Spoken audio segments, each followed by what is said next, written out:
السلام علیکم۔ شکاریات سیریز میں جو کہانی میں آپ کے لیے لے کر آئی ہوں اس کا عنوان ہے شکاری کی توبہ۔ اس کے مصنف ہیں J.A. ہنٹر۔ اپنی کتاب کا پورا ایک باب میں نے گینڈوں کے شکار پر تحریر کیا ہے۔ شاید آپ اس کی وجہ دریافت کریں کہ شیروں، چیتوں اور ہاتھیوں کے مقابلے میں گینڈوں کو یہ اعزاز کیوں بخشا گیا۔ میں عرض کروں گا کہ مشرقی افریقہ کی برطانوی نو آبادی کینیا میں سال ہا سال تک قیام کرنے اور جنگلوں میں ٹھوکریں کھانے کے بعد میں اس نتیجے پر پہنچا ہوں کہ شیر اور ہاتھی کے مقابلے میں گینڈا اگر انسان دشمنی پر اتر آئے تو سب سے زیادہ جان لیوا ثابت ہوتا ہے۔ اس جانور کی فطرت انتہائی عجیب بلکہ پراسرار ہے۔ گینڈے کے بارے میں عام طور پر مشہور ہے کہ اس میں عقل کی کمی ہے۔ میرا تجربہ اس کے برعکس ہے۔ گینڈا بھی اتنا ہی ہوشیار اور عقل مند جانور ہے جتنا شیر، ہاتھی اور جنگلی بھینسا۔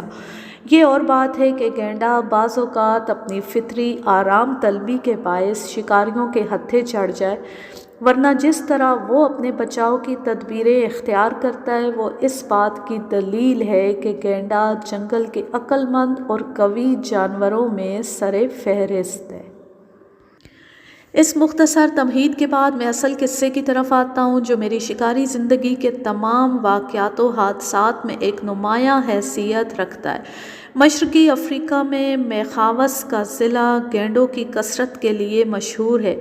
اسی ضلع میں میکونی کا گھنا اور خاردار جنگل پھیلا ہوا ہے۔ یہاں کے گینڈے اپنی نسل، قد و کامر، ڈیل ڈول اور وحشیانہ پن کی وجہ سے شکاریوں کے لیے بڑی کشش رکھتے ہیں۔ یہی وجہ ہے کہ دور دراز علاقوں سے جو سیاح اور شکاری افریقہ آتے ہیں وہ میخاوس ضرور آتے ہیں۔ ان گینڈوں کے علاوہ یہاں کی دوسری آبادی وکمبا قبیلے کے لوگ ہیں جو اس ترقی یافتہ دور میں بھی 1000 سال قدیم رسموں کو اپنائے ہوئے ہیں اور تیر کمان ہی سے شکار کرتے ہیں۔ میں نے ان لوگوں کے حیرت انگیز کرتب دیکھے۔ ان کا تیر بھی گینڈے اور شیر کو اسی طرح ہلاک کرنے پر قادر ہے جس طرح ہماری 500 کی رائفل۔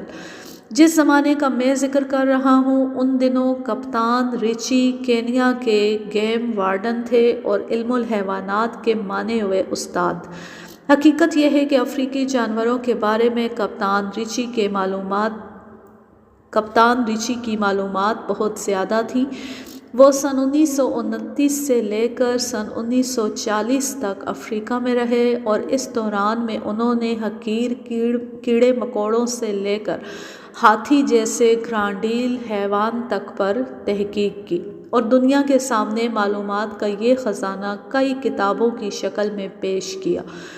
انہی دنوں اس علاقے کے انگریز حکام کو ایک عجیب صورتحال کا سامنا کرنا پڑا۔ وکمبا کی آبادی گزشتہ کئی برسوں سے برابر بڑھ رہی تھی اور زائد آبادی کے لیے نئی زمین درکار تھی، مگر دوسری طرف گینڈوں کی کثرت میں بھی اسی رفتار سے اضافہ ہو رہا تھا اور ان کی حرکتوں کے باعث وکمبا قبیلے کے لوگ سخت پریشان تھے۔ یہ گینڈے سینکڑوں کی تعداد میں کھڑی فصلوں پر حملہ آور ہوتے، جھونپڑیاں رونڈ ڈالتے اور بعض اوقات آدمیوں کو بھی ہلاک کر جاتے۔ ان گینڈوں نے اپنی ہلاکت خیز سرگرمیوں کا دائرہ اتنا وسیع کر دیا تھا کہ قبیلے کے لوگوں نے راتوں کو اپنی جھونپڑیوں سے باہر نکلنا چھوڑ دیا۔ انہوں نے اس مصیبت سے چھٹکارا پانے کی بہت کوشش کی اور اپنے تیر کمان سے جہاں تک ممکن تھا گینڈوں کو ہلاک کرتے رہے، لیکن یہ ساری کوششیں بے سود ثابت ہوئی، حتیٰ کہ ضلع میخاوس کے انگریز کمشنر جارج براؤن کے پاس فریاد کی گئی اور وہاں سے کپتان ریچی کے دفتر میں یہ احکام بھیجے گئے کہ وکمبا قبیلے کے لوگوں کی مدد کی جائے، گینڈوں سے یہ علاقہ خالی کرا لیا جائے اور اس علاقے میں مقامی باشندوں کی نئی بستی آباد کر دی جائے۔ یہ کام اتنا آسان نہ تھا۔ ان دنوں کینیا میں پیشہ ور شکاریوں کا کال پڑا ہوا تھا۔ گرمی کے جان لیوا موسم میں بھلا کون ایسا بیوقوف تھا جو ادھر کا رخ کرتا، لیکن اس سے کیا کہیے کہ قرعہ فال میرے نام پڑا۔ میں نے فوراً میکونی پہنچ کر اپنے فرائض کا چارج لے لیا۔ گینڈوں کے علاوہ یہاں جس دوسری مصیبت کا سامنا کرنا پڑا وہ زہریلی مکھیاں تھیں جنہیں سیسی کہا جاتا ہے۔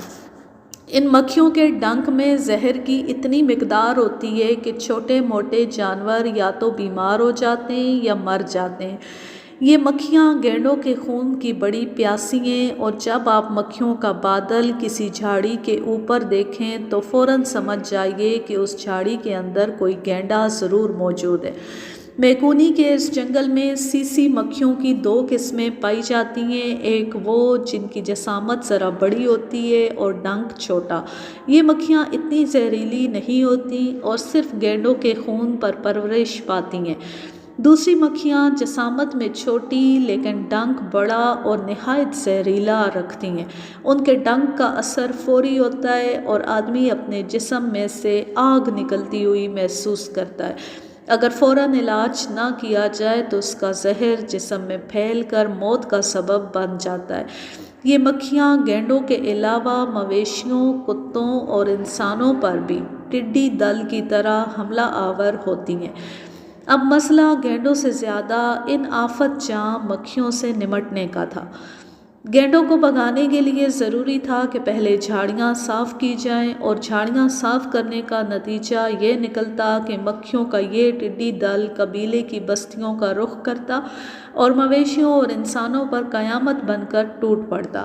میں اس علاقے میں اس سے پہلے بھی کئی مرتبہ آ چکا تھا اور کئی گینڈے بھی مارے تھے، لیکن اس مرتبہ جو مرحلہ میرے سامنے درپیش تھا، سچ پوچھئے تو اس نے میرے حواس ہی گم کر دیے تھے۔ کچھ سمجھ میں نہ آتا تھا کہ کیا راستہ اختیار کروں کہ جنگل بھی صاف ہو جائے، گینڈے بھی بھاگ کر جنگل کے اندرونی حصے میں مستقل طور پر چلے جائیں اور ان خون آشام مکھیوں سے بھی نجات مل جائے۔ ان دنوں میرے پاس 3 مقامی باشندے مددگار کی حیثیت سے ملازم تھے اور شکار کا کھوج لگانے میں مجھے ان لوگوں سے بڑی مدد ملتی تھی۔ ان میں سے پہلا شخص 40 سال کی عمر کا تھا اور جنگل کے بارے میں اس کی معلومات حیرت انگیز حد تک صحیح تھیں۔ یہ شخص کبھی جرائم پیشہ گروہ سے تعلق رکھتا تھا اور کئی مرتبہ جیل یاترا بھی کر آیا تھا۔ تاہم جب میں نے اسے اپنے پاس رکھا تو یہ نیا پیشہ اس کی فطرت کے عین مطابق تھا۔ اس کے بعد اس شخص نے لوٹ مار اور چوری کی وارداتیں ترک کر دیں۔ دوسرا شخص جو 25-26 سالہ نوجوان تھا، درخت پر چڑھنے کے فن میں طاق تھا۔ وہ بندر کی سی پھرتی کے ساتھ چند ثانیوں میں اونچے سے اونچے درخت پر چڑھ سکتا تھا، اور افریقہ کے براعظم میں کسی شخص کا اس فن میں ماہر ہونا بہت بڑی خوبی سمجھا جاتا ہے اور ایسے شخص کی مقامی باشندوں میں بڑی عزت کی جاتی ہے۔ وہ فخریہ کہتا تھا، بوانا یعنی جناب، میرے لیے درخت پر چڑھنا اسی طرح آسان ہے جس طرح آپ پختہ سڑک پر چل سکتے ہیں۔ درخت اونچا ہو یا نیچا، اس کا تنا خاردار ہو یا کھردرا اور ٹیڑھا میڑھا، میرے لیے کوئی مشکل نہیں۔ میری اس استادی کو جنگل کے بندر بھی مانتے ہیں۔ تیسرا شخص کہنے کو 12-13 سال کا لڑکا تھا، مگر بلا کا چست اور چالاک۔ اس کے بدن میں گویا بجلی بھری ہوئی تھی۔ وہ میلوں تک کہیں رکے اور سستائے بغیر دوڑ سکتا تھا۔ افریقہ کے ایسے علاقوں میں جہاں بیل گاڑیاں، موٹریں، حتیٰ کہ سائیکل بھی نہیں چل سکتی، پیغام رسانی کے لیے ایسے سبا رفتار لڑکے بہت کارآمد ہیں۔ قصہ مختصر، میں نے ان تینوں کے سامنے گینڈوں کے مقابلے کا جب پروگرام پیش کیا تو فرتے جوش و مسرت سے ان کے سیاہ چہرے چمکنے لگے اور آنکھیں سرخ ہو گئیں۔ مقامی باشندوں کے خوشی سے بے قابو ہونے کی یہ سب سے بڑی علامت ہے کہ سیاہ چہرے اور سیاہ ہو جاتے ہیں اور آنکھوں میں خون اترتا دکھائی دیتا ہے۔ ان لوگوں نے اپنے اپنے تیر کمان فوراً درست کرنے شروع کر دیے۔ اگرچہ یہ تینوں باشندے عرصہ دراز سے میرے ساتھ تھے، لیکن میری سر توڑ کوششوں کے باوجود وہ رائفل کا صحیح استعمال نہ سیکھ سکے۔ میکونی کا یہ خطہ میری رائے میں پورے مشرقی افریقہ کا سب سے زیادہ تکلیف دہ اور دشوار گزار خطہ ہے، اور مجھے یقین ہے کہ ساری دنیا میں اس جیسا مقام کوئی اور نہ ہوگا۔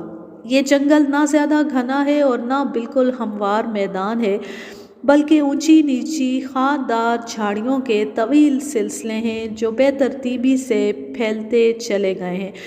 اس کے علاوہ جہاں کہیں درختوں کے جھنڈ ہیں، ان کی اونچائی بھی 10-15 فٹ سے زیادہ نہیں ہے، اور ان درختوں پر بھی تنے سے لے کر اوپر کی چھوٹی شاخوں تک 2-2 انچ لمبے کانٹے اگتے ہیں۔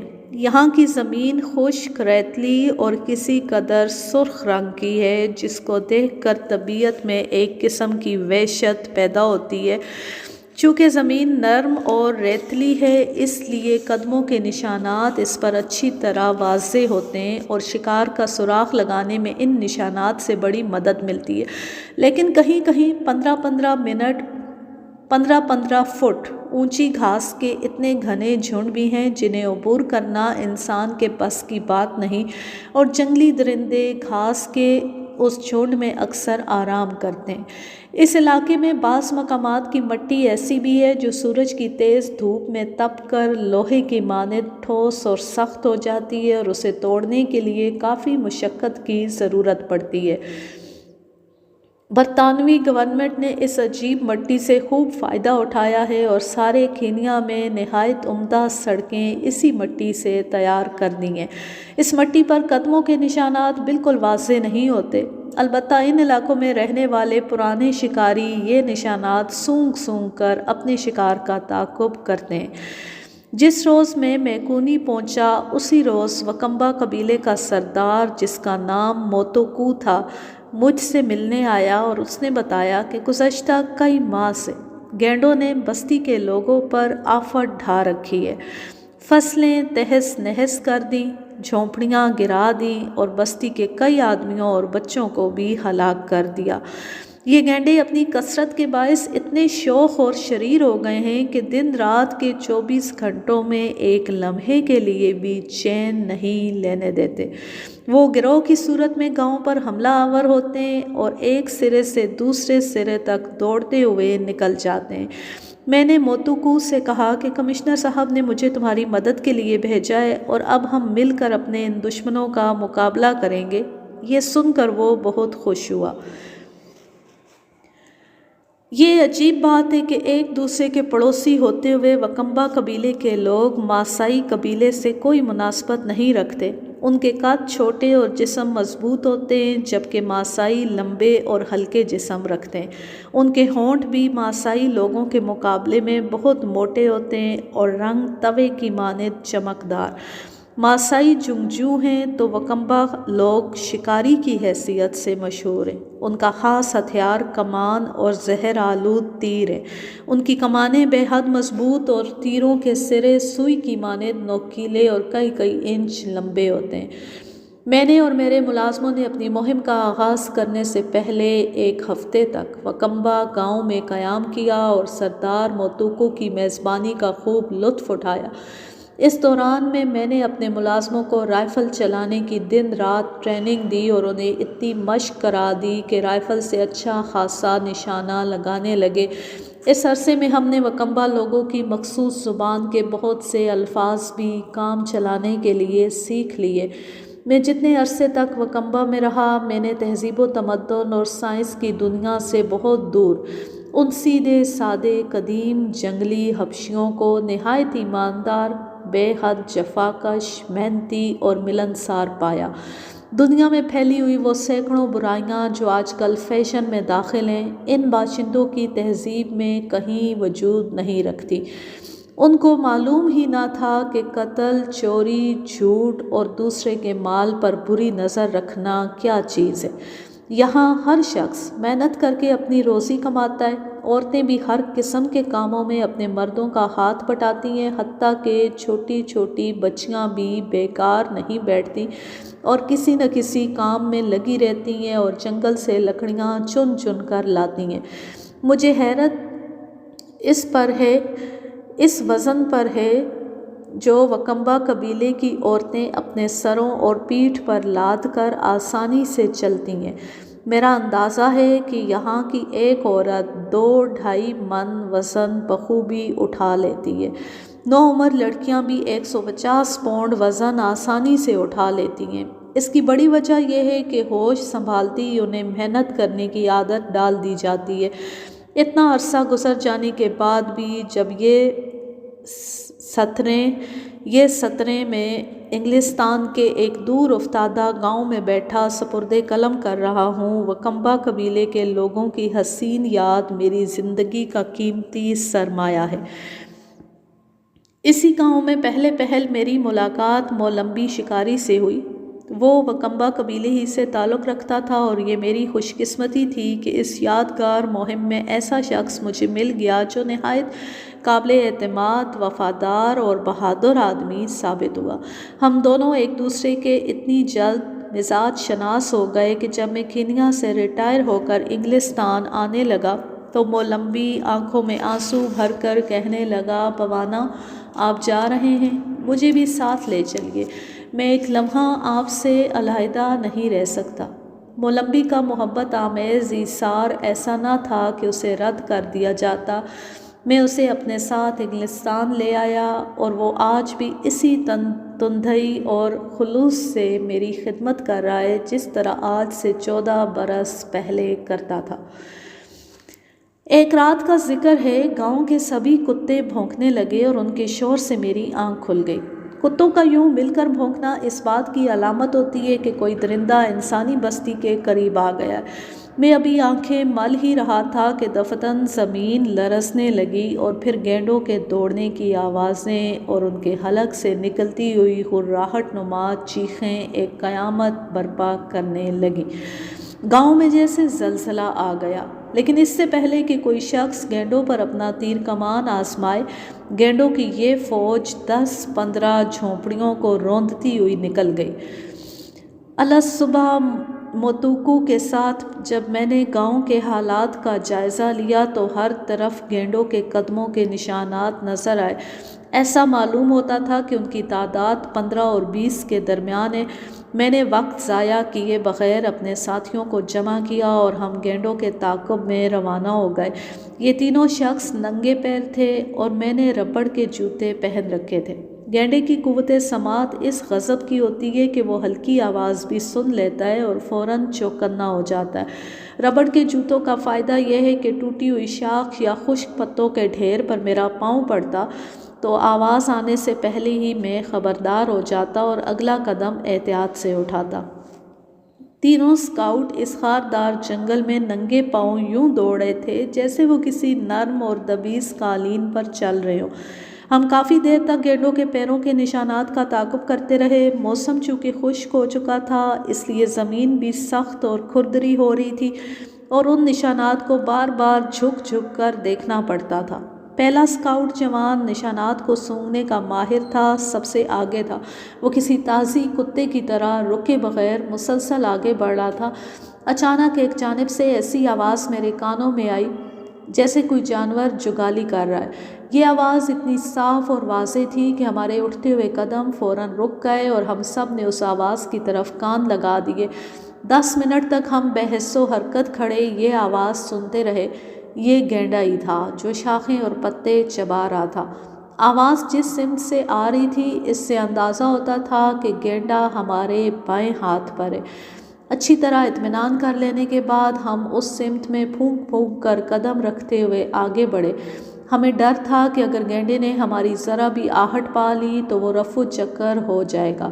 میرے ساتھیوں کے جسموں پر صرف لنگوٹیاں تھیں اور جب وہ خاردار جھاڑیوں میں سے مڑ توڑ کر گزرتے تھے تو اگرچہ کانٹے ان کو چبھتے تھے مگر کیا مجال کہ کسی کی زبان سے اف بھی نکلی ہو۔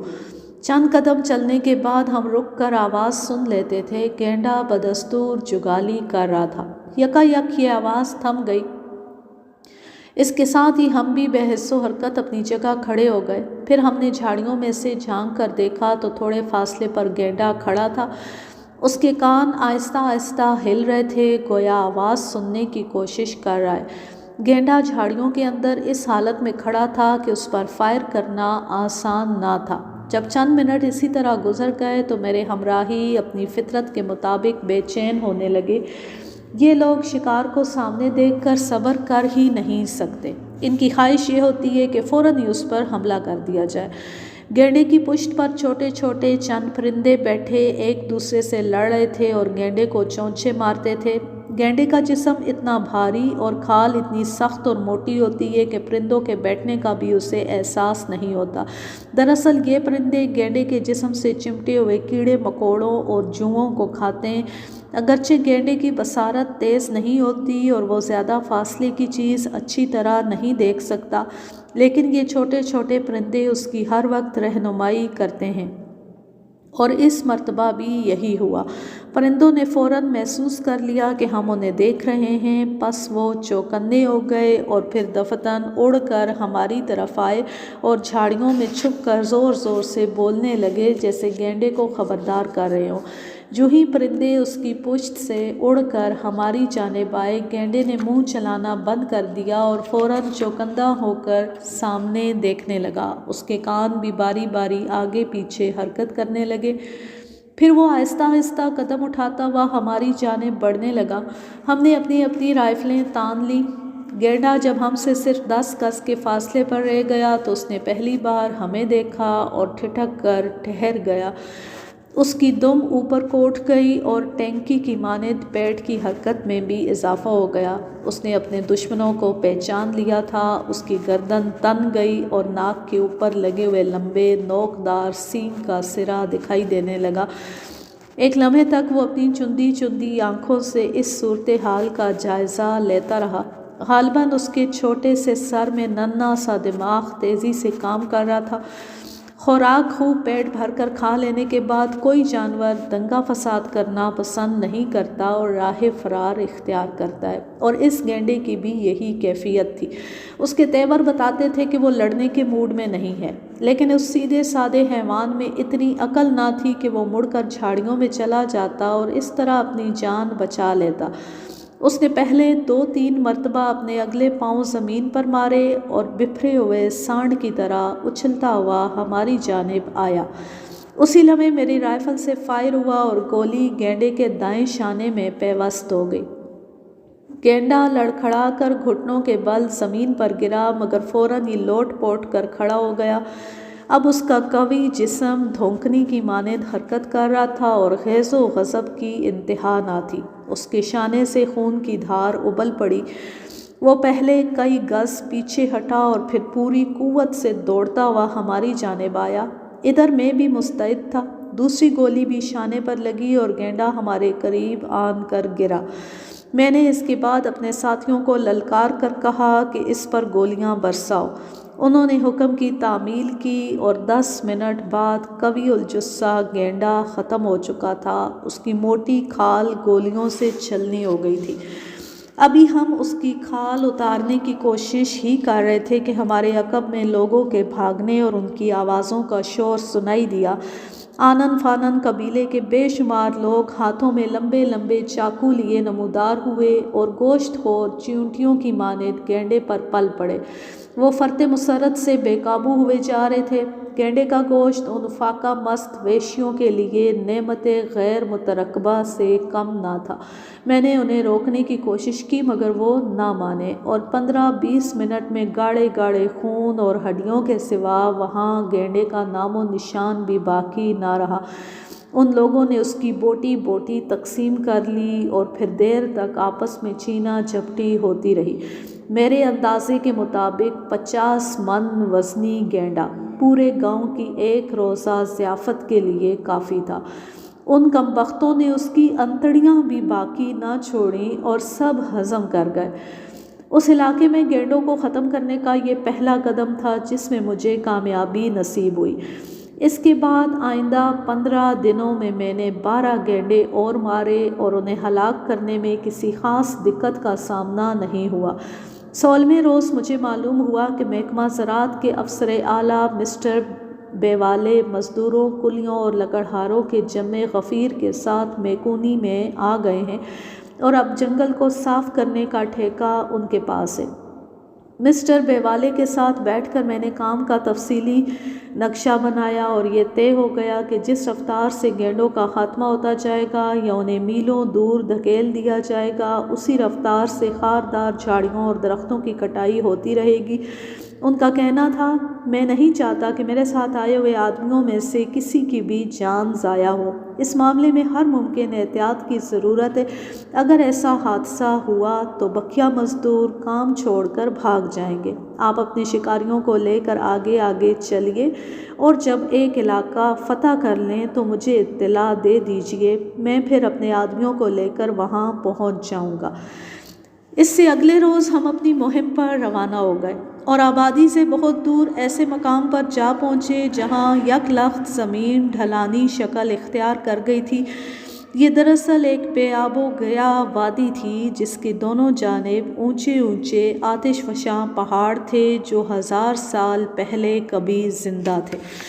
اس وادی میں تیز و تند ہوا کے جھکڑوں سے سابقہ پڑتا جس سے گینڈوں کا تعاقب کرنے میں بڑی پریشانی کا سامنا کرنا پڑا۔ جب ہوا ہماری جانب سے وادی کے اندرونی حصے کی طرف چلنے لگتی تھی تو گینڈے انسانوں کی بو پا کر ہوشیار ہو جاتے تھے اور انہیں گھیرنے کے لیے جان ہتھیلی پر رکھنی پڑتی تھی۔ ایک موقع پر تو میرے ملازموں میں سے چھوٹا لڑکا مرتے مرتے بچا۔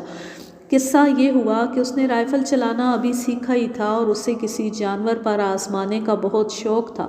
اس نے ایک روز ایک گینڈے کو جھاڑیوں کی قطار کے ساتھ ساتھ ٹہلتے ہوئے پایا اور وہ رائفل لے کر اس کے پیچھے چل پڑا۔ اس نے یہ کارنامہ چپکے سے سر انجام دینے کی خوشی میں مجھے اور میرے ساتھیوں کو بتانا بھی مناسب نہ سمجھا۔ گینڈے نے اگرچہ لڑکے کو اپنے پیچھے آتے دیکھ لیا تھا مگر اس نے شرافت سے کام لیتے ہوئے لڑکے پر فوراً ہی حملہ نہ کیا بلکہ بھاگتا ہوا جنگل کے گھنے اور تاریک حصے میں چلا گیا۔ لڑکے نے اسے جو ہاتھ سے جاتے دیکھا تو بے تحاشا اس کے تعاقب میں دوڑا اور ایک فائر بھی جھونک دیا۔ بس پھر کیا تھا، گینڈا غیظ و غضب کی تصویر بن گیا اور فوراً پلٹ کر لڑکے کی طرف آیا۔ اگر یہ لڑکا پھرتیلا اور چست نہ ہوتا تو وہ ختم ہو چکا ہوتا۔ جو ہی گینڈا قریب آیا یہ اچھل کر ایک جانب ہٹ گیا اور اس اثناء میں رائفل لڑکے کے ہاتھ سے چھوٹ گئی۔ گینڈا اپنے ہی زور میں کئی گز آگے نکل گیا لیکن فوراً ہی گھوم کر آیا اور اس سے پیشتر کہ لڑکا اپنے اوسان بحال کر سکے گینڈے نے سر جھکایا اور ایک ہی جست میں لڑکے کے قریب پہنچ کر ٹکر ماری۔ لڑکا ایک طرف ہٹا اور گینڈے کا سینگ دونوں ہاتھوں سے پکڑ لیا۔ گینڈے نے زور سے جھٹکا دیا اور لڑکا فضا میں اڑتا ہوا بہت دور جھاڑیوں کے ایک گہرے میں گرا جہاں ذرا کشادہ جگہ تھی۔ گرتے ہی بے ہوش ہو گیا۔ فائر کی آواز میرے کانوں تک پہنچ گئی تھی۔ ہم سب اس جانب دوڑ پڑے اور بہت تلاش کے بعد لڑکے کو جھاڑیوں کے اندر پڑا پایا۔ وہ اس وقت بھی بے ہوش تھا۔ خدا کا شکر ہے کہ اس حادثے کے باوجود اسے زیادہ چوٹ نہیں آئی تھی اور وہ چند ہی منٹ میں ٹھیک ہو گیا۔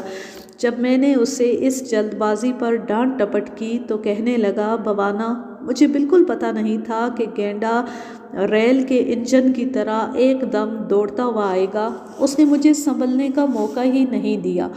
میں نے اس سے کہا کہ گینڈا کبھی کسی کو سنبھلنے کا موقع نہیں دیتا اور واقعہ بھی یہی ہے کہ گینڈے کو قدرت نے قوی ہیکل جسم عطا کرنے کے ساتھ ساتھ اپنی حفاظت کے عجیب و غریب طریقے سکھائے ہیں۔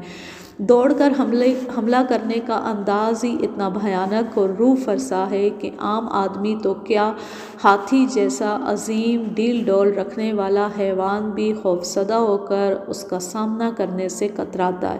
خود میں نے بارہا یہ دلچسپ منظر دیکھا ہے کہ ہاتھی اور گینڈے ایک ہی جگہ تھوڑے تھوڑے فاصلے پر کھڑے پودے اور شاخیں چرنے میں مصروف ہیں کہ یکا یک کسی ہاتھی اور گینڈے کا آمنا سامنا ہو گیا اور دونوں لڑنے مرنے پر آمادہ ہو گئے۔ ایک مرتبہ ایسا ہی دلچسپ تماشا دیکھنے کا مجھے اتفاق ہوا جسے یہاں درج کرتا ہوں۔ گینڈے کو دیکھ کر ہاتھی غضبناک ہو کر چنگاڑا اور آگے بڑھ کر اسے اپنی سونڈ میں جکڑنے کی کوشش کی۔ گینڈا بھی غافل نہ تھا، اس نے ہاتھی کا وار خالی کر دیا اور اپنے پیچھے مڑ کر بھاگا۔ میرا خیال تھا کہ وہ ہاتھی سے ڈر کر بھاگ رہا ہے، لیکن 50-60 گز دور جا کر وہ رکا اور ہاتھی کی جانب رخ پھیر کر کھڑا ہو گیا۔ گینڈا اب لڑائی کے لیے پوری طرح مستعد تھا۔ گردن جھکا کر اپنے اگلے دونوں پاؤں زمین پر مارے، چھوٹی سی دم اوپر اٹھ گئی۔ میں سمجھ گیا کہ گینڈا اب پورے جوش و خروش میں ہے، اور یہ حالت ایسی ہے کہ ہاتھی تو ایک طرف، شیر بھی سامنے ہو تو گینڈا پیچھے ہٹنے والا نہیں۔ چند ثانیے تک اچھلنے، کودنے اور حلق سے ٹکرانے کی آوازیں نکالنے کے بعد گینڈا اپنے حریف کی جانب پوری قوت سے دوڑا اور اس کی اگلی دونوں ٹانگوں کے درمیان ٹکر ماری۔ یہ ٹکر ایسی زبردست تھی کہ ہاتھی سنبھل نہ سکا اور ایک جانب دھم سے جا گرا۔ اس کا گرنا گویا بھونچال کا آنا تھا۔ زمین کانپ گئی اور چرند پرند ہراساں ہو کر شور مچانے لگے۔ ہاتھی کے گرتی گینڈا اس پر جا پڑا۔ پھر ان دونوں میں ایسی خون ریز جنگ ہوئی کہ خدا کی پناہ۔ میں ایک درخت پر بیٹھا ہوا جنگل کے ان دو قوی الجثہ جانوروں کا مقابلہ دیکھ رہا تھا جو بہت کم شکاریوں کے مشاہدے میں آتا ہے۔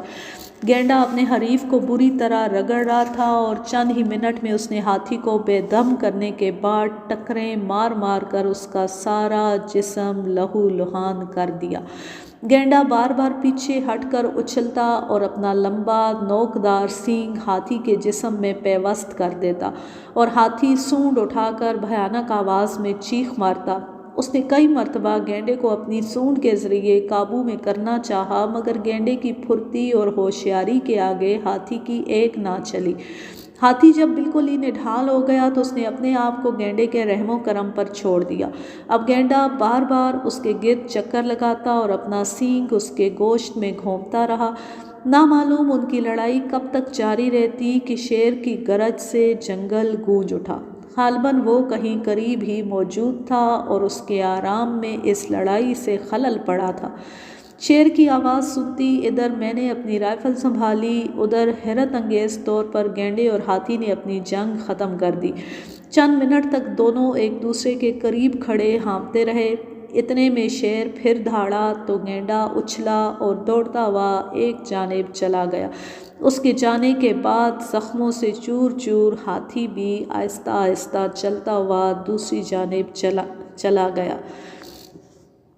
ان دونوں کی لڑائی کا فائدہ یہ ہوا کہ وہ شیر جس کی تلاش میں 15 دن سے مارا مارا پھر رہا تھا، یکا یک میرے سامنے موجود تھا۔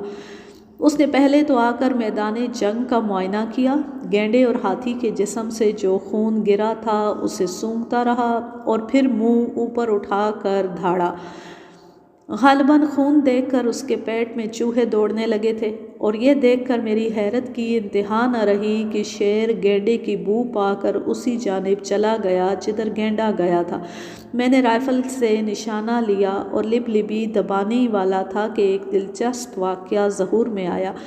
گینڈا زیادہ دور نہیں گیا تھا بلکہ وہیں جھاڑیوں میں چھپا ہوا سستا رہا تھا۔ شیر نے اسے دیکھ لیا اور گینڈا بھی اسے اپنی طرف آتے دیکھ کر بھانپ گیا کہ جنگل کا بادشاہ کسی اچھی نیت سے نہیں آ رہا۔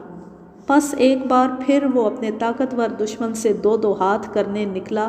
اگرچہ شیر تازہ دم تھا اور گینڈا ہاتھی سے جنگ کرنے کے بعد زخموں اور تھکن سے چور چور، تاہم اس نے شیر کا جی توڑ مقابلہ کیا۔ شیر غراتا ہوا گینڈے پر حملہ آور ہوا اور اس کی گردن پر اپنے اگلے دونوں پنجے گاڑ دیے۔ گینڈے کی گردن سرخ سرخ خون سے تر ہو گئی، لیکن شیر کی نسبت وہ کہیں زیادہ جاندار اور وزنی تھا۔ اس نے گردن کو زور سے جھٹکا دیا تو شیر کئی لڑکھنیاں کھا کر دور جا گرا۔ اب تو اس کے بھی غیظ و غضب اور طیش کی انتہا نہ رہی۔ ایک ہی جست میں وہ پھر گینڈے کے سر پر آ گیا اور اس بری طرح حملہ کیا کہ گینڈا جلد ہی زمین پر پڑا، اپنے ہی خون میں لوٹنے لگا۔ شیر نے اب اس کی گردن اپنے جبڑے میں دبا لی۔ عین اسی وقت میری 2 نالی رائفل سے فائر ہوئے اور دونوں گولیاں شیر کا بھیجا پھاڑتی ہوئی نکل گئیں، اور اس طرح جنگل کا یہ خونی ڈرامہ 1 گھنٹے 20 منٹ بعد ختم ہو گیا۔ شیر تو مرا پڑا تھا لیکن گینڈے میں ابھی جان باقی تھی۔ جب اس نے دیکھا کہ شیر حرکت نہیں کر رہا تو وہ لوٹ پوٹ کر اٹھ کھڑا ہوا اور پھر انہی جھاڑیوں کی جانب بڑھنا چاہا کہ میری رائفل نے اس کا قصہ بھی ہمیشہ کے لیے پاک کر دیا۔ اب مجھے افسوس تھا تو اس ہاتھی پر جو بچ کر نکل گیا، ورنہ میں وہ شکاری ہوتا جس نے ایک ہی دن میں ہاتھی، گینڈے اور شیر کو مار کر ریکارڈ قائم کر لیا تھا۔ آپ نے اندازہ کر لیا ہوگا کہ گینڈا سبزی خور حیوان ہونے کے باوجود درندوں کے مقابلے سے کتراتا نہیں، اور اس میں بہادری اور جرأت کے وہی اوصاف موجود ہیں جو شیروں اور چیتوں میں پائے جاتے ہیں۔ ہاتھیوں کی طرح گینڈوں پر بھی مستی اور جوش کا ایک وقت آتا ہے، اور ان دنوں میں وہ نہایت مضطرب اور کسی قدر بد مزاج ہو جاتے ہیں۔ جنگل کے دوسرے جانور اس صورتحال سے دوچار ہوتے دور دور پناہ لیتے ہیں اور گینڈوں کے علاقے کی جانب پھٹکنے کی جرأت نہیں کرتے۔ اسی موسم میں مادہ گینڈا بچہ دیتی ہے، اور کبھی کبھار کسی مادہ کو اپنانے کے سلسلے میں کئی گینڈے ایک دوسرے کے سامنے آ جاتے ہیں اور خوب زور و شور سے لڑائی ہوتی ہے۔ اتفاق کی بات ہے کہ ایک نہایت ہی ضروری کام کی تکمیل کے لیے مجھے فوری طور پر نیروبی جانا پڑا۔ میری بیوی ان دنوں وہیں تھی اور اس کے لیے یہ بات ناقابل برداشت تھی کہ میں مسلسل اپنی جان جوکھوں میں ڈالے رہوں۔ چنانچہ اس نے مجھے بلانے کے لیے پے در پے خط لکھے اور پھر بیماری کا بہانہ کیا۔ میں ہرگز ان چالوں میں نہ آتا اگر نیروبی کے کمشنر کا خط مجھے نہ ملتا۔ وہ مجھ سے ملنا چاہتا تھا، اور ظاہر ہے کوئی ضروری کام ہی ہوگا جس کے لیے کمشنر نے خود مجھے خط لکھا۔ میرا خیال تھا کہ نیروبی میں زیادہ سے زیادہ مجھے 1 ہفتہ لگ جائے گا، لیکن وہاں کچھ ایسے جھنجھٹوں میں پھنس گیا کہ پورے 2 ماہ بیت گئے۔ اس دوران میں میکونی میں پھر گینڈوں کی ہلاکت خیز سرگرمیاں اپنے عروج پر آ گئیں، اور واقعہ یہ تھا کہ بارش کا موسم شروع ہو چکا تھا اور گینڈوں پر مستی اور جوش و خروش کا عالم طاری تھا۔ اس مرتبہ میرے ساتھ نیروبی کے چڑیا گھر کے منتظم اعلیٰ مسٹر ساوچ بھی آئے تھے، جن کو حکم ملا تھا کہ لندن کے چڑیا گھر کو بھیجنے کے لیے گینڈے کا بچہ پکڑ کر لائیں۔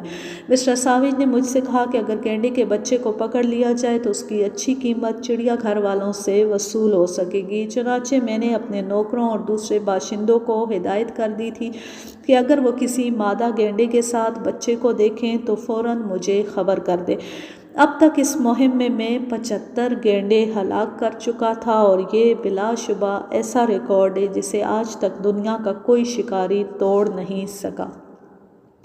اس قتل عام کا نتیجہ یہ نکلا کہ گینڈے خوفزدہ ہو گئے اور وکمبا قبیلے کی آبادی سے بہت دور انہوں نے پناہ لی اور جنگل کے اس حصے پر قبضہ جمایا جہاں ان کے پرانے حریف ہاتھی صدیوں سے رہتے سہتے چلے آئے تھے۔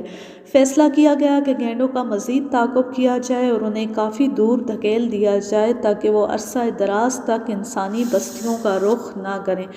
آبادی سے شمال کے رخ کوئی 25 میل کے فاصلے پر جنگل کے عین بیچوں بیچ ہم نے اپنے خیمے نصب کر لیے، کیونکہ ایک طویل مہم ہمارے پیش نظر تھی جس میں گینڈوں کے علاوہ ہاتھیوں اور دوسرے جانوروں سے بھی 2 ہاتھ کرنے تھے۔ اس لیے ہم سب آدمی کیل کانٹے سے اچھی طرح لیس تھے اور ہمیں امید تھی کہ کامیابی ہمارے قدم چومے گی، لیکن تیسری روز ایک عجیب حادثے سے دوچار ہونا پڑا، اور ہمیں محسوس ہوا کہ انسان خواہ اپنی حفاظت کا کیسا ہی انتظام کرے، جنگل میں وہ بالکل درندوں کے رحم و کرم پر ہوتا ہے اور حفاظت کی کوئی تدبیر وقت پر کام نہیں آتی۔ صبح 4 بجے کا وقت تھا۔ جنگل کے پرندے خدا کی حمد کر رہے تھے۔ نسیم سحر رنگ برنگے جنگلی پھولوں سے اٹکیلیاں کرتی ہوئی گزر رہی تھی۔ جن لوگوں کو کبھی جنگل میں صبح کا منظر دیکھنے کا اتفاق ہوا ہو وہی جان سکتے ہیں کہ اس وقت فطرت اپنے آپ کو کس طرح بے نقاب کر دیتی ہے۔ میرے 3 ملازم خیمے میں پڑے خراٹے لے رہے تھے۔ میں اور مسٹر ساوچ چائے پینے کے بعد ٹہلنے کے لیے نکل گئے۔ گزشتہ رات خوب زور کی بارش ہوئی تھی اور جگہ جگہ پانی رکا ہوا تھا۔ ہم نے چونکہ چمڑے کے لمبے شکاری جوتے پہن رکھے تھے اس لیے بے خوف ہو کر پانی میں گھس جاتے تھے۔ حسب عادت رائفل میرے کندھے پر لٹک رہی تھی اور مسٹر ساویج خالی ہاتھ تھے۔ دفتن ہم نے ایک مقام پر لمبی گھاس میں سانپ کی پھنکار سنی اور ہم دہشت سے فوراً پیچھے ہٹ گئے۔ سانپ غالباً اس جانب رینگ رہا تھا جدھر ہم کھڑے تھے۔ چند منٹ بعد ہلتی ہوئی گھاس سے ہم نے اندازہ لگایا کہ سانپ کدھر ہے۔ دراصل اس نے بھی ہمیں دیکھ لیا تھا اور دشمن سمجھ کر اب ہمیں ڈسنے کے لیے آ رہا تھا۔ یکا یک سانپ گھاس سے نکل کر ہمارے سامنے آ گیا۔ اسے دیکھ کر ہمارے اوسان خطا ہو گئے۔ سانپ کی بجائے ایک لمبا موٹا تازہ اژدہا ہمیں دیکھ دیکھ کر پھنکاریں مار رہا تھا۔ اس کا رنگ سبزی مائل زرد تھا اور کھال پر بڑے بڑے چکتے سے پڑے ہوئے تھے۔ مسٹر ساویج کا رنگ ہلدی کی مانند پیلا پڑ گیا اور وہ ایک دم غش کھا کر پانی میں گر گئے۔ میں نے اپنے اوسان بحال کیے اور رائفل کندھے سے اتاری اور اژدہے کے سر کا نشانہ لے کر فائر کر دیا۔ نشانہ خطا گیا کیونکہ میرے ہاتھ کانپ رہے تھے۔ اژدہا اپنی کئی انچ لمبی زبان باہر نکال کر پھنکارا اور اس کے منہ سے شعلے سے نکلتے دکھائی دیے۔ اس کی آنکھیں یاقوت کی مانند سرخ تھیں اور ان میں ہیرے کی سی چمک تھی۔ جو ہی میری اور اس کی نظریں چار ہوئیں، میں نے محسوس کیا کہ جیسا میرا جسم بے جان ہو گیا اور میں اب کوئی حرکت نہیں کر سکتا۔ اگرچہ یہ کیفیت تھوڑی دیر رہی مگر مجھے احساس ہوا جیسے کئی گھنٹے بیت گئے ہیں۔ اژدہا حملہ کرنے کے لیے بالکل تیار تھا۔ وہ سرک کر چند فٹ اور آگے آیا۔ اب میرا اور اس کا درمیانی فاصلہ صرف 3 یا 4 گز کا ہوگا۔ میرے بائیں ہاتھ گدلے پانی میں پڑے ہوئے مسٹر ساویج سانپ سے صرف 3 ساڑھے 3 فٹ دور تھے۔ یکا یک مسٹر ساویج نے ہوش میں آ کر آنکھیں کھولیں اور پانی میں سے اٹھنے کی کوشش کی تو آہٹ سن کر اژدہے کی توجہ ادھر ہو گئی۔ بس وہ ایک لمحہ ہم دونوں کی جان بچا گیا۔ فائر کرنے کا اس وقت موقع ہی کہاں تھا۔ میں نے آگے بڑھ کر پوری قوت سے اپنی رائفل اژدہے کے سر پر دے ماری۔ یہ ضرب کارگر ثابت ہوئی اور وہ ہیبت ناک اژدہا تڑپ تڑپ کر مر گیا۔ ہانپتے ہانپتے ہم دونوں اپنے کیمپ کی طرف پلٹے۔ طبیعت سخت مقدر ہو چکی تھی اور ناشتے کا وقت نکلا جا رہا تھا۔ یکا یک ہم نے جنگل کے اندرونی حصوں میں انسانی چیخوں کی مدھم آوازیں سنیں اور پھر زمین لرزنے لگی۔ خطرے کے احساس سے میرا دل لرزنے لگا۔ مسٹر ساویج کی رہی سہی جان بھی نکل گئی۔ ابھی ہم سوچ ہی رہے تھے کہ کدھر پناہ لیں کہ دفتن 50-60 گینڈوں کا ایک غول ہم سے کوئی 1 فرلانگ دور جھاڑیوں کے عقب میں دوڑتا ہوا نمودار ہوا۔ اس غول کو دیکھ کر یقین کیجیے میری تو جان ہی نکل گئی اور مجھے خیال آیا کہ میرے ملازموں کی خیر نہیں۔ یہ گینڈے ادھر سے ضرور گزرے ہیں اور کچھ عجب نہیں کہ انہوں نے ہمارا کیمپ تباہ کر دیا ہو۔ ہم درختوں کے پیچھے چھپ گئے۔ گینڈے ایک لمبا چکر کاٹ کر آئے اور ہمارے قریب آ کر ٹھہر گئے۔ اب ہم بالکل ان کے رحم و کرم پر تھے۔ ان کی تعداد میرے اندازے کے مطابق 60 سے کسی طرح کم نہ تھی اور یہ سب کے سب نر گینڈے تھے اور ان پر مستی کا عالم طاری تھا۔ میرے پاس ایک رائفل تھی اور ظاہر ہے کہ ایک رائفل سے ان 60 گینڈوں کو بیک وقت مارا نہیں جا سکتا تھا۔ بدقسمتی سے ہم جن درختوں کے پیچھے کھڑے تھے ان کی اونچائی بھی کچھ زیادہ نہ تھی اور یہ نہایت کمزور درخت تھے جو گینڈے کی ایک ہی ٹکر سے گر جاتے۔ اس وقت میں نے خدا کو سچے دل سے یاد کیا اور عہد کیا کہ اگر اس مرتبہ جان بچ گئی تو آئندہ گینڈے کے شکار سے ہمیشہ کے لیے توبہ کر لوں گا۔ گینڈوں نے اب تک ہماری بو نہیں پائی تھی اور وہ ہمارے قریب ہی گھوم رہے تھے۔ ان کی آپس میں دھینگا مشتی جاری تھی۔ وہ ایک ایک لمحہ ہم پر صدیوں کے عذاب کی مانند گزر رہا تھا۔ مسٹر ساویج کا چہرہ فرط خوف سے سفید پڑ چکا تھا۔ ان کی ٹانگیں تھر تھرا رہی تھیں۔